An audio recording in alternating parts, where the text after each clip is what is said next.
Hello, welcome to Tampa Talk with Mary. Welcome to the show that only airs once a month. Quick story. I had every 3 periods, every 4 maybe these days. It'd be stressful these days. I have had sort of this wake-up call to be like, you need to see a gynecologist. The most recent one was this most recent period was so heavy, and like it was making me dizzy all the time, and I was like, this is really bad.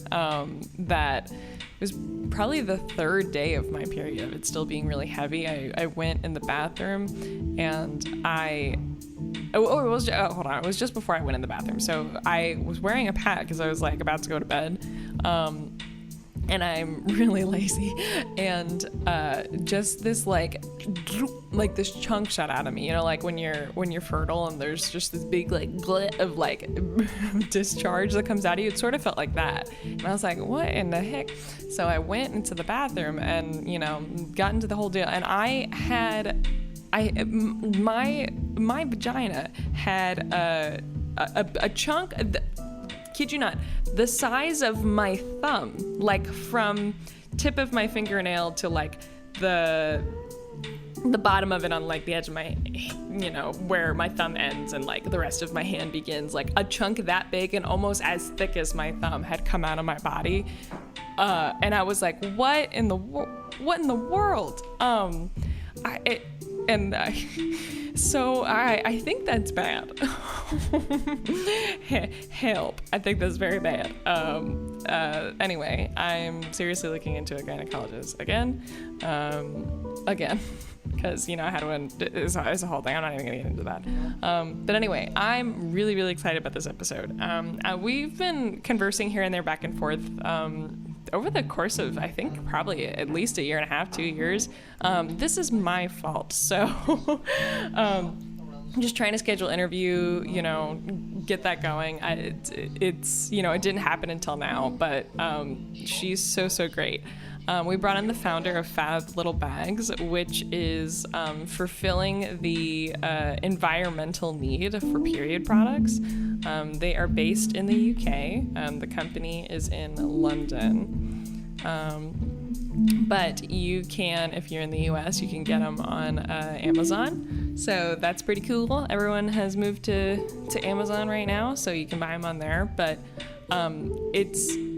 it's really neat because of the materials in which that they use. Is that it's sugar cane and cornstarch and recycled. She gets into it, and we get into it.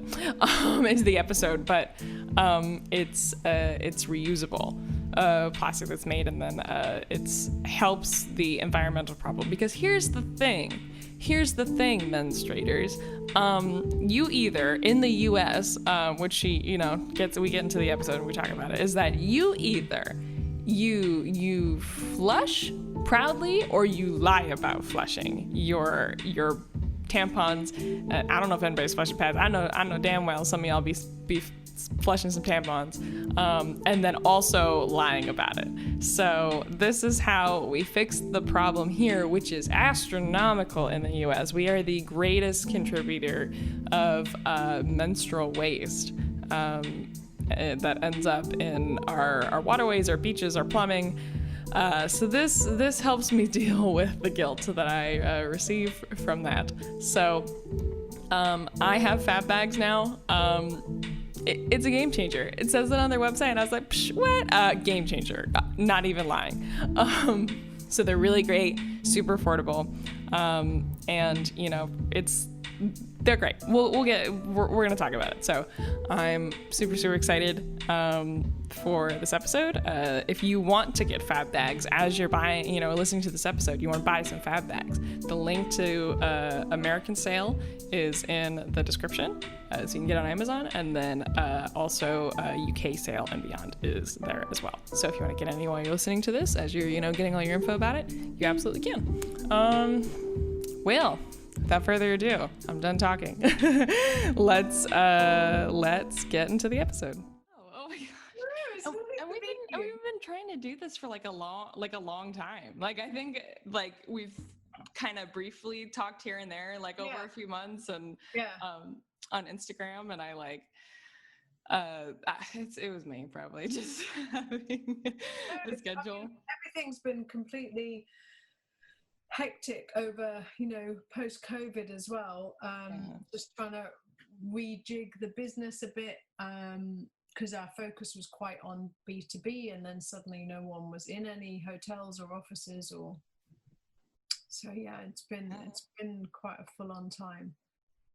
Oh gosh, because I was gonna say, it seems like the company is really geared towards bigger public business, and none of that's happening. Kind of doing both. Obviously, we started completely, focused on the consumer with no thought for business really.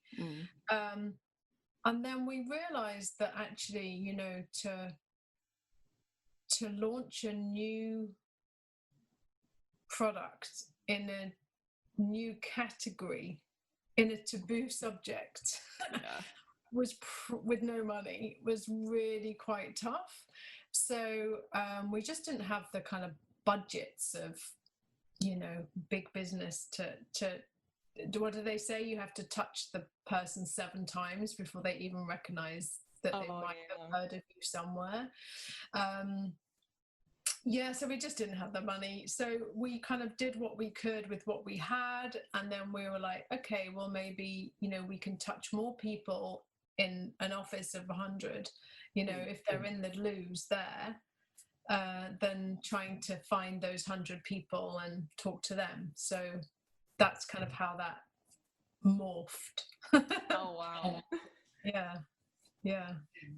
So, but now we're like, well, that's dead for the moment. And so, and our customers are kind of fabbers who are out there. They, have kept us going and continue to be the kind of heart of our business. So, yeah, it's nice. Yeah, and I think it's a time where we're all learning how to pivot. Like I feel like I've been so stubborn and trying to, no, but I want to, do what I did before all this. But And this it's like, is my plan. Yeah. and it's like, you gotta, it's forcing you to like, I don't know, like do things you didn't want to do before, or, things that you didn't want to like entertain prior to this, but it's like, you have to pivot. No, you got to roll with it. So it is one of those things.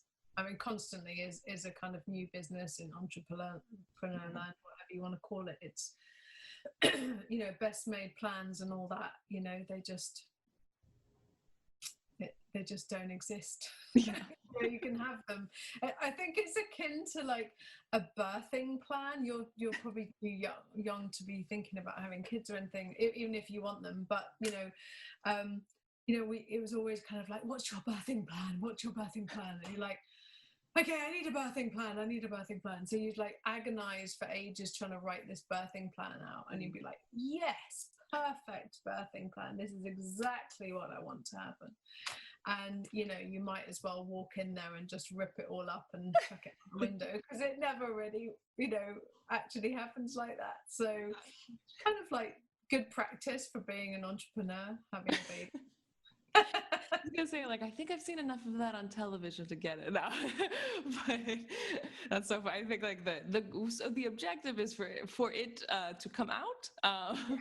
Ultimately, that's the objective, and how it happens and when it happens and everything else is just up in the air. And how did you get kind of started on your journey in this kind of wonderful field of periods? It's a funny story, just in that, like, I always had an issue with my parents being uncomfortable talking about it.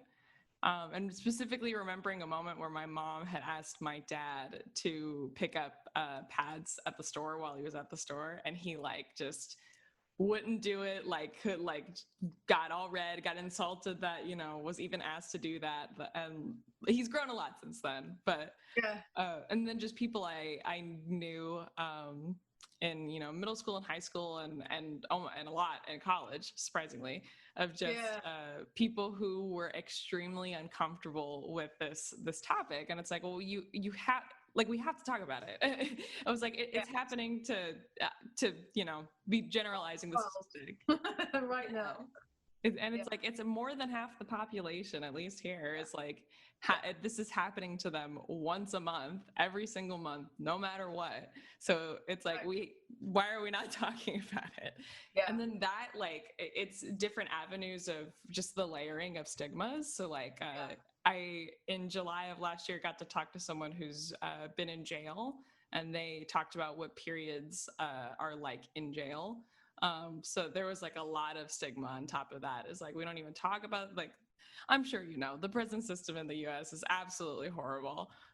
We have the highest incarceration rate in the world, and the avenues in which the show is taken has eventually led us to that specific topic where period products are leveraged as I was going to say, my understanding is they're traded, they're kind of like currency, which is so revolting as a concept, that a basic need is currency. Yeah, and as far as I'm aware, toilet roll in men's prison is not a currency. So, right there is your disparity, And something that they never have to worry about, even in the slightest, is having to, there's more of a need in that specific regard of I need to trade to get this. And even with guards too, they'll withhold period products from women. Evil. I mean, it's totally evil. And also, it's such a personal thing. Yeah. Right? It's so personal in as much as, you can have a heavy period and you're having to change your product every 40 minutes. Yeah. You can have, a period where you don't even need a tampon, a little day pad will do you just fine. It's so up and down. And then, as I have experienced, when you get old, or older, everything suddenly changes and goes a bit mental. And you're like, whoa, what is going on? Where did that come from? And you become, on days a prisoner in your bathroom, because you can barely leave the bathroom because it's so heavy, and it's kind of, how do you do that in prison? How do you, I mean, I would love to do a whole documentary on women in prison, period. I just find it not fascinating, because that's totally the wrong word, because that's like, I'm watching down on them. I just find it a serious issue that is not going to get any airspace because it's so down the list. But it's one of those things that on a daily basis is negatively affecting millions of people's lives. So I feel quite strongly that it needs to get anything to get the kind of spotlight on it, 100%. And I think what's, I think some of the unfortunate aspects of that particular topic is that it's even not fully discussed within like the period community. I feel like homeless, like we've been really doing a great job talking about homelessness. Asylum seekers, refugees, that's where a lot of the period poverty started. Yeah. In those areas, rightly so, in many ways. Right. But just because now the awareness is out there, and in this country, it's happened in certain states in America, but in this country, finally from last January 2020, we now have free period products in schools. Oh, wow. So that's been a major, and that was the aim of the period poverty movement that only started about 3 years ago here. And it was the Red Box Project. So that was just like one of my most favorite projects to quote ever. It just proves where there's a will, there's a way, which is one of my complete sayings. So, it started with in a little town where they're like, okay, we have period poverty, let's do something. Let's get a big red box and go and knock on the door of our shops and bakeries and libraries and chemists and say, can we keep this here for donations for period poverty? And then people would just come and just, if you're in a store where it sold them, you'd buy one for you and you'd buy another one and put it in a box. And then they'd come around, these volunteers would come collect the box. Wow. and then redistribute that to women's refuges or schools, wherever. Simple, easy, make it easy for people to donate, have a clear focus, and then action it. And then it just mushroomed all over the place. And so everywhere had a red box project going on, and anyone could do it, and it was just fantastic. And now, we help to take it to Monaco, and you think, Monaco, like, the richest place on the planet kind of thing, why do they need it? But what's going on there is, within Monaco is one of those crazy places, but actually most people that work there don't live in Monaco, they live just outside, and that's where the poverty is, and that's where the challenges are, and that's where the schools that don't have enough are. And what's really good is by educating those that have and those that are privileged to get off their arses and do something about it. Yeah, that's key, because those people, have the wherewithal and have the opportunity to stand up and do something about it. And they're doing it. The girls in this posh school are, really motivated. They're doing amazing fundraising activities to then buy product to go and give to different charities. Anyway, it's just all good, and it's just gone to Japan as well, so it's like spreading. That's so cool. I think, and especially just getting like younger girls involved, where it's, you're starting to get your period and grasp it, on your own, to then, be in this way, build a community of, we're all doing it together. The stigma is going away at a young age, and then we're doing it to help other people. Exactly. And, the fact you have money to buy what you want is great. But acknowledging that not everyone is in that position at such a basic need level is also very, good to know, and very informative for people, so that they can then acknowledge that, it's actually crucial, bottom line, basic things that people need, as well as, not having a new pair of trainers. So yeah, it's great.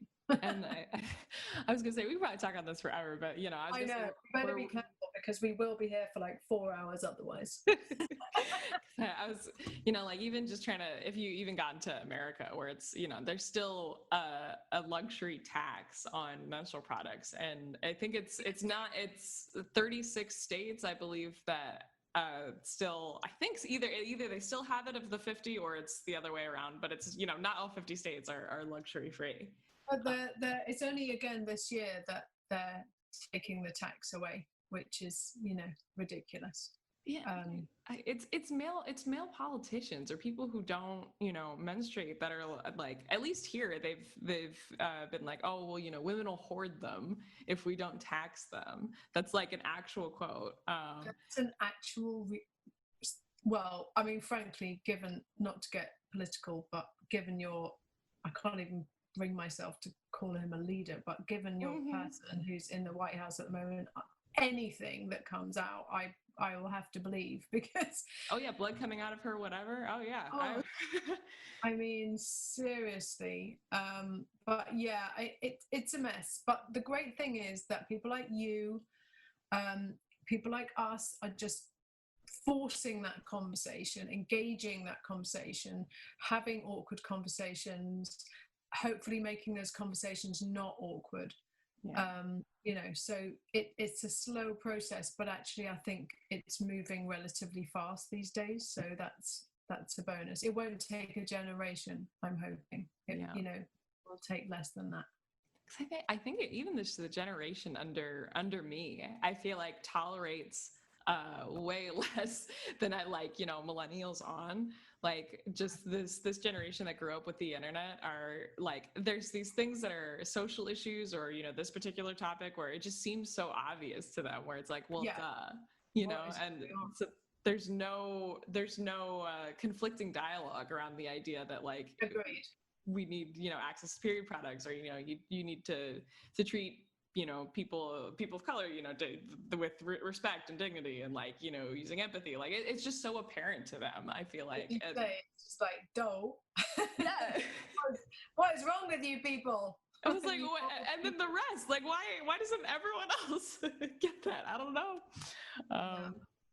But something I totally didn't realize we didn't even get into is that for bringing the third person into the room for audio's sake, if you could just give us a brief introduction of, you know, of yourself and your company, since we can't see you. So it's like, we'll give you your nameplate. It's so sad we can't see everybody, but there you go. So my name is Martha Silcott, and I run a company called Fab Little Bag. And Fab Little Bag is a disposal bag for tampons, pads, condoms.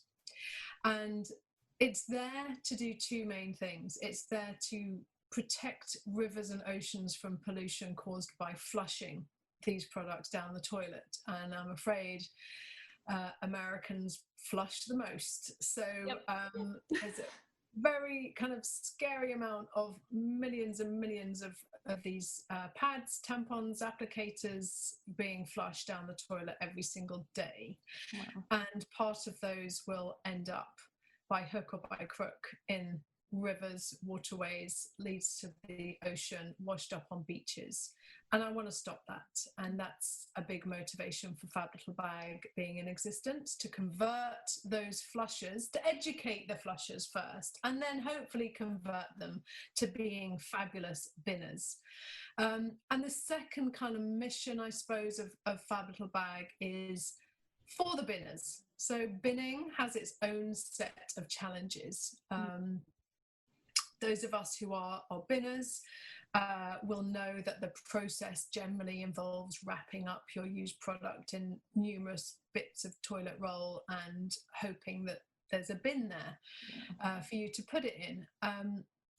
The reason Fab Little Bag exists is because I was round at a friend's house for dinner, for a dinner party, and I was on my period, and I mainly used tampons, and I had to go and change my tampon. So I went down to their downstairs toilet, which is very common in England. Everyone, you know, if you live in a house, there's usually a downstairs toilet there. So I went in and did the loo roll wrap, you know, as you do, and went to put it in the bin, and there was no bin.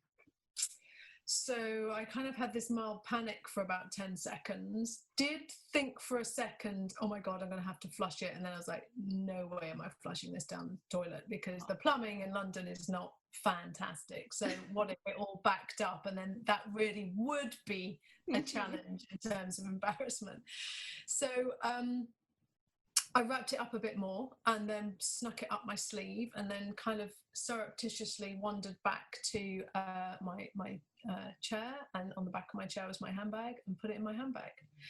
And then tried to, you know, had another glass of wine and tried to forget what was going on. But it really did ruin my kind of, my vibe, my evening, because I was sat there thinking, what is actually going on in my handbag? You know, I was quite heavy, whatever. And I was thinking, oh God, could anyone smell anything? Did anyone see anything? And it was just that feeling of, you know, awkwardness. Anyway, so that's why Fab Little Bag is there, because I had that experience and got so mad about it. When I realised there was no solution for that problem, I invented Fab Little Bag.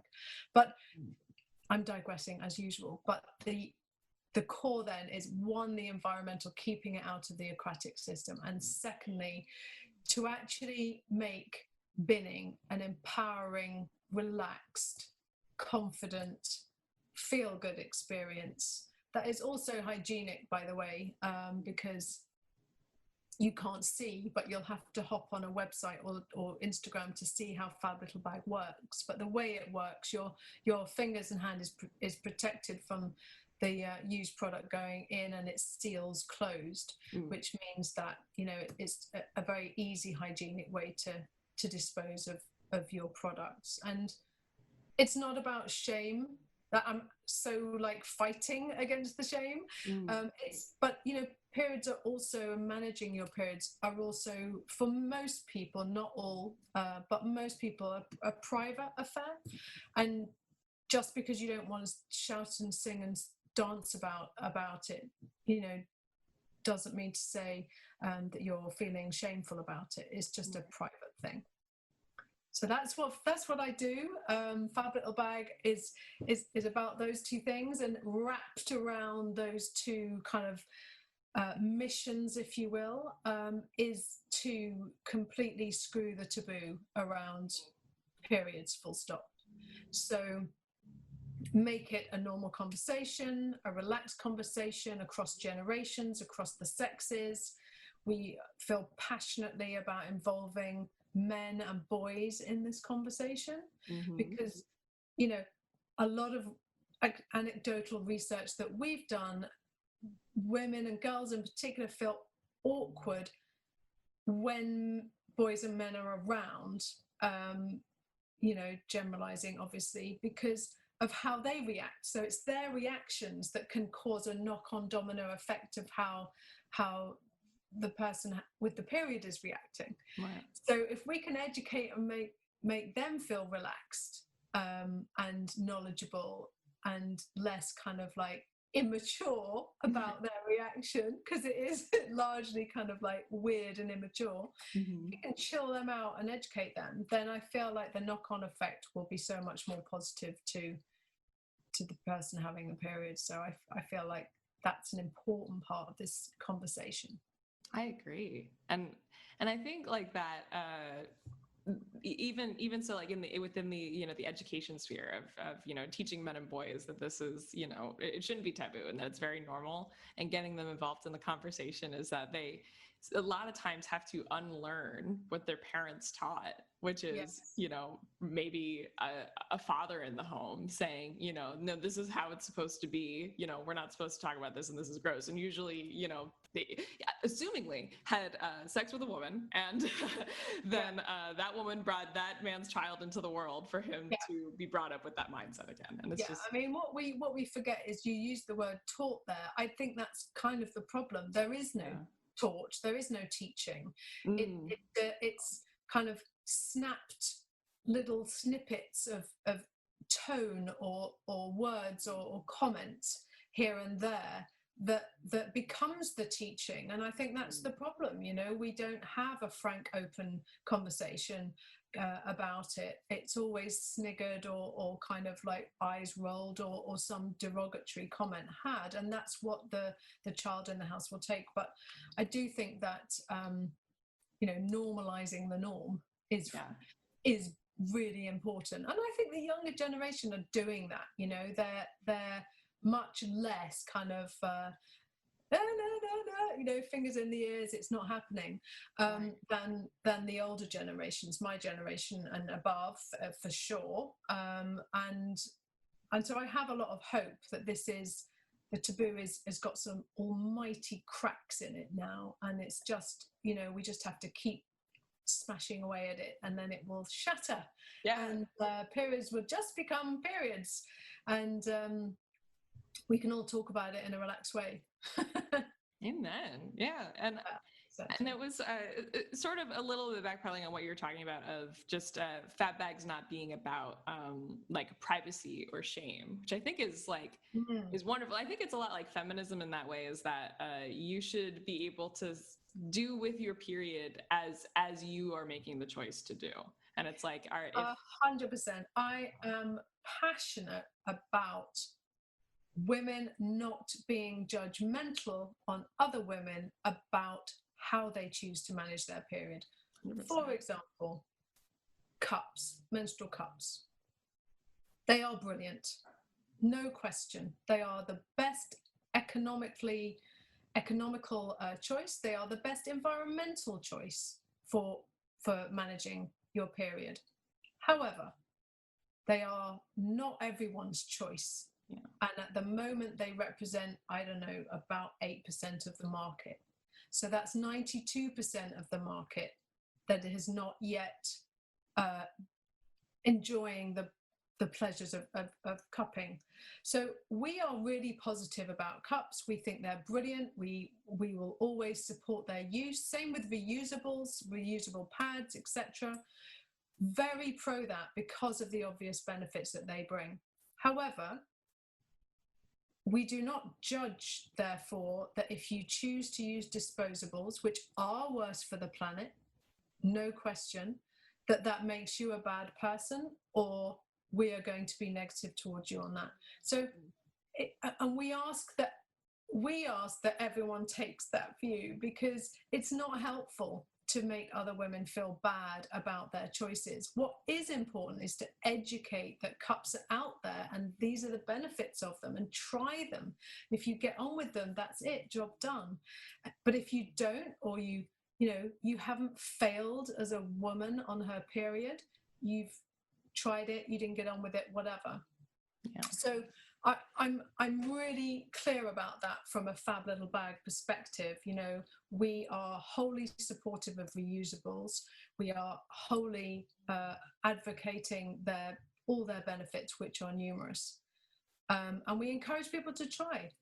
But let's not get too judgmental on each other when it comes to managing periods. It's a personal decision. 100%. Wow, I mean, drop the mic. Yes, ma'am. Yeah. So enough of women getting on the backs of other women. We're here to support each other and help where help is needed. And this area of just being relaxed and open about what's going on with your body. Women are ignored and invisible in so many areas of science and medicine. Mm-hmm. I can't help feeling that the fact that it takes 7 years to get diagnosed to have endometriosis, for example. I mean, I'm sorry, if that was a male thing, it would not take 7 years. It's a very terrible situation that the gynecological aspects of women have been so ignored for so long, and misunderstood and misrepresented. So we need to become more visible in that sphere. And I'm happy that I know more and more female innovators in that space, which is really exciting, dealing with these issues that have long gone ignored, and making them more known about, and forcing medical world to take note. Yeah, because I think it's a lot sort of voting, or like demanding of your leaders that they need to be doing what you're paying them to do. And now we're in a position where it's the bigger industries of people who are making period products and who are leading period science. Most of them, a majority, are led by men. And now a female market, which is the greatest percentage of consumers, is demanding that there's a change in products, and they haven't met the demand. So now all these women and other innovators and other people at Menstruate are having to fulfill that demand because they're not doing it. So now the challenge is like challenging those big established male-dominated market selling period products, and being a woman fixing this problem, and then trying to compete within that sphere. So and I love what you're saying about like just all of us being together on that, because we've got the whole world to deal with. Like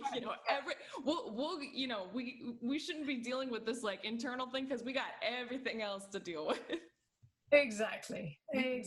Choose our battles, right? So and it's not surprising that out of the kind of 23 new organic period products that have suddenly mushroomed up in the last 3 years, having there only been one main one being around for over a decade, total leader over there. But then there's just been this whole plethora of new brands pop up.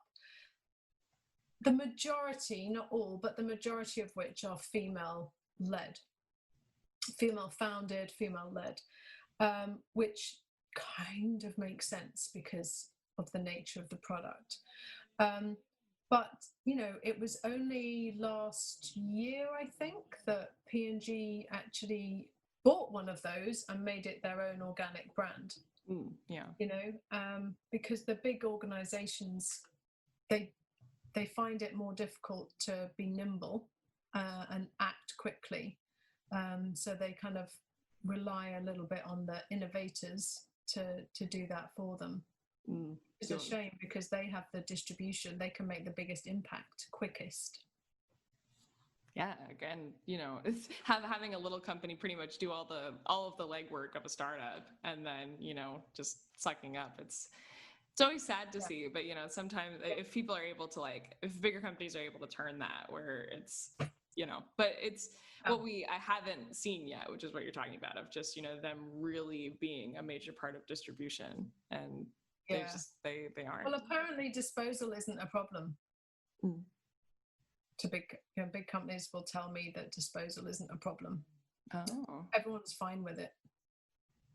No one has a problem disposing of their products, the environment or people. No one's ever awkward or embarrassed or feeling like they want the world to swallow them up. It just doesn't, you know, it's not a problem. And I'm like, wow, I must be talking to a whole different set of people then. Because, you know, a third of women have, and a third of women have done the handbag smuggle. And, you know, you've got to be pretty desperate to do the handbag smuggle. And a third of women we interviewed had done it on a regular basis. You know, sanitary waste is the 5th largest single-use plastic polluter in the oceans. That's kind of a problem. You know, all of the research points to high levels, you know, of embarrassment when staying at a friend's house, or, you know, do you flush it? Do you bin it? Oh, I don't know what to do. It's dripping everywhere, you know, and then that's not to mention when you're out and about with those. In fact, America doesn't have sanitary bins in the same way we do here. You have these kind of weird tin boxes that are stuck to the side of your your cubicle at head height. What is that about? It's literally like right there in your face. It's so disgusting. Anyway, those things, you know, they get full, overflowing, contaminated with other people's used product. I mean, it's vile, and that's not pleasant at all. And you know, so I think there is a disposal problem, clearly, or else I wouldn't have set up running an entire business and dedicating my life to this for the last 5 years. So yeah, I think there is a disposal problem, and it's one that just stays under the spoken radar because it's almost like the taboo within the taboo. You can be best mates with someone. It could be your sister. In fact, I had a sister situation on this one. And you cannot know that they flush because you're a binner.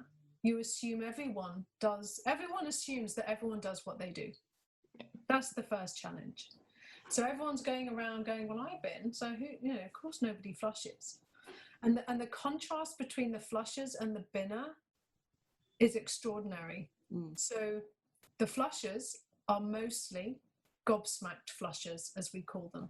So they genuinely do not think they're doing anything wrong. They think it's fine to flush. There's no problem with flushing. It's never come back up the toilet. It's never caused a blockage for them. It's fine to flush. The binners are absolutely outraged that people are flushing. They cannot get their head round why someone would ever flush a pad or a tampon. They're absolutely outraged. So then you've got this kind of, you know, situation, and it doesn't come to the fore very often because the conversation is never had. So I remember being in Whole Foods doing a demonstration of Fab Little Bag here in London. And I was talking to this young woman and I was saying, you know, are you a flusher or a binner? And she was like, well, I flush, you know, what else are you meant to do with it? And so I was saying, well, flushing's not great because, you know, blockages, pollution.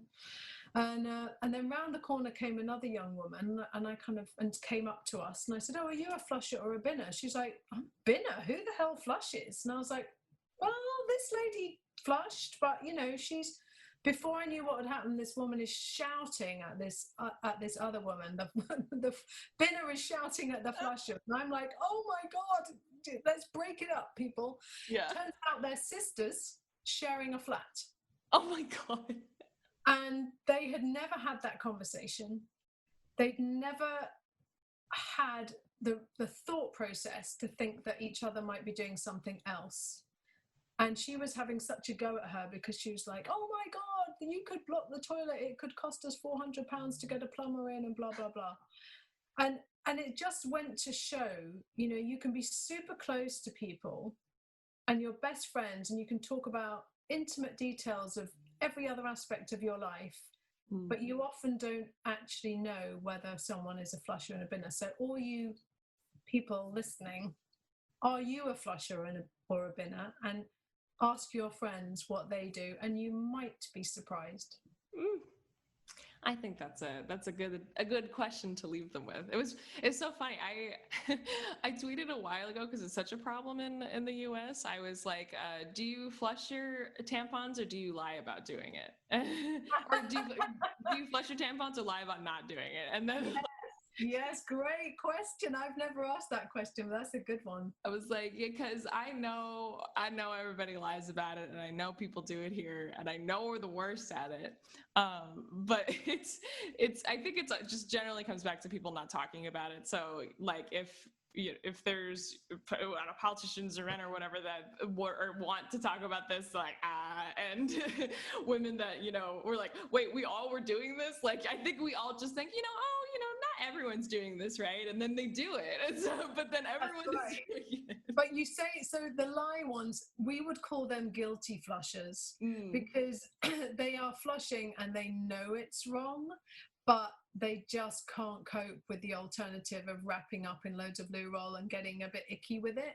So so they're the guilty flushers. So you've got the guilty and the gobsmacked, but you know the gobsmacked flushers do outweigh the guilty flushers in our research. So we've just got to educate the flushers and then get them to be binners and hopefully fabbers, because fabbing is way more fun than wrapping it in loads of loo roll. And loo roll, by the way, how many litres of water does it take to make a loo roll? Oh my God. And then or even 146.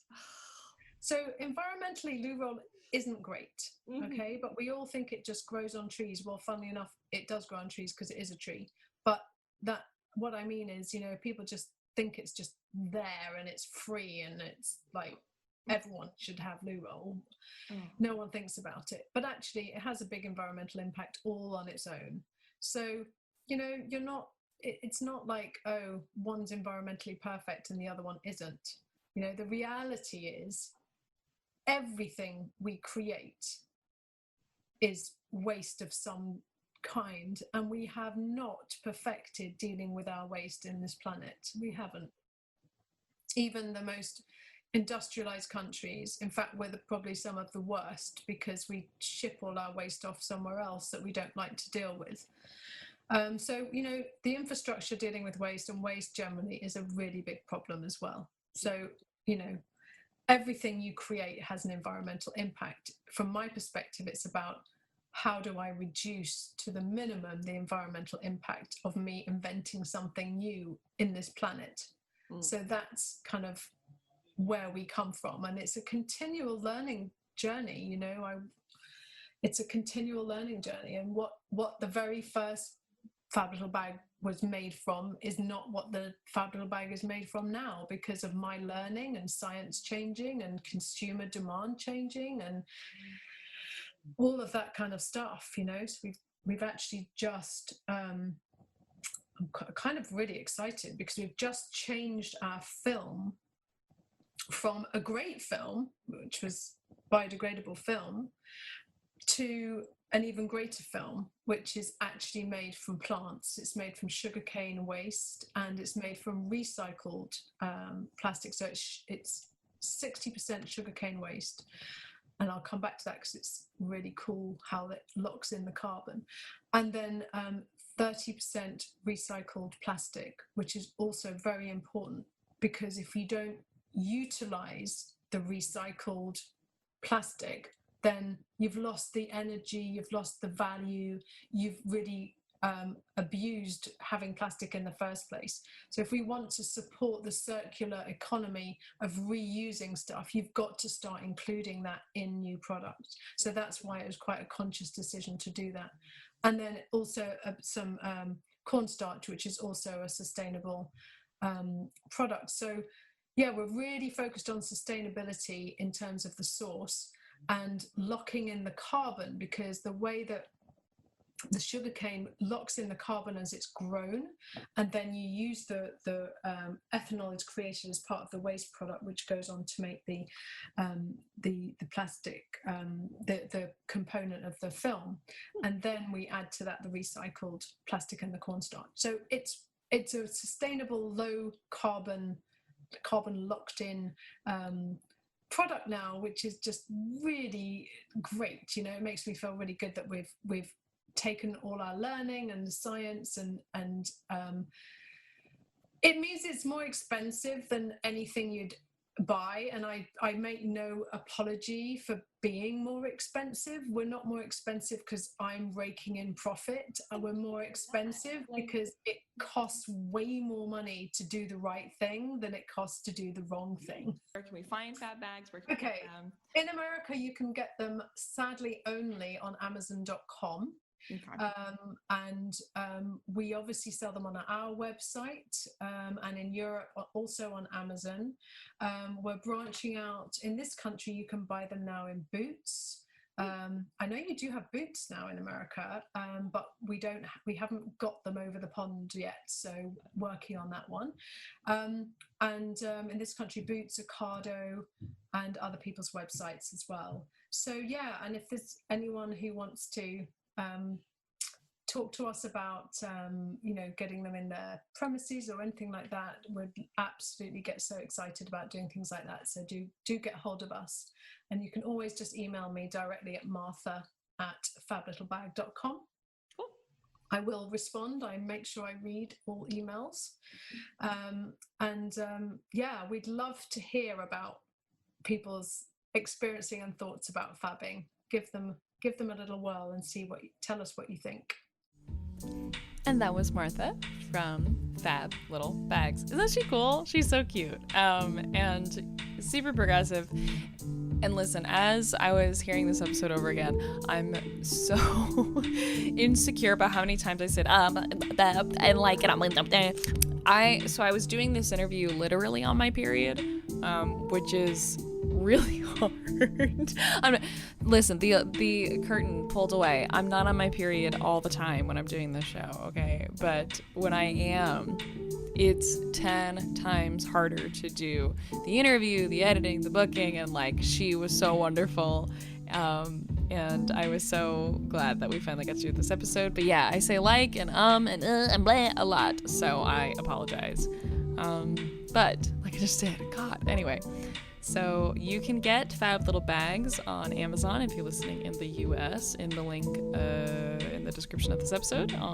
Get some. They're great. You can also get it if you are not in the US. There's a link in there as well to the website. Her Instagram and everything is down there. You can also email us. Do you like Fab Little Bags? Do you want to give me voice and speech classes? You can email me, tampatalkwithmary@gmail.com. You can follow our socials for show updates and show release stuff, all that good stuff. Sometimes I do Instagram stories. Love talking about periods. That is Tampon Talk WMary on Instagram, also that on Twitter. We like us on Facebook, you know the deal. Yeah, and right now you are listening to, we've had him on the show before, so happy to bring him back, artist James Isaac. This is his cool lo-fi jam. This is what connects me to Gen Z. I feel like all Gen Z are into this hip-hop lo-fi. So his Spotify and his music is down there. Check out his latest song that he released. I couldn't use it in the episode because it's a cover, it would be copyright, but you should absolutely listen to it. It's beautiful. It's a cover of Three Little Birds. So check him out there, and his socials are there as well. But yeah. Thank you for listening. Get Fab Little Bags.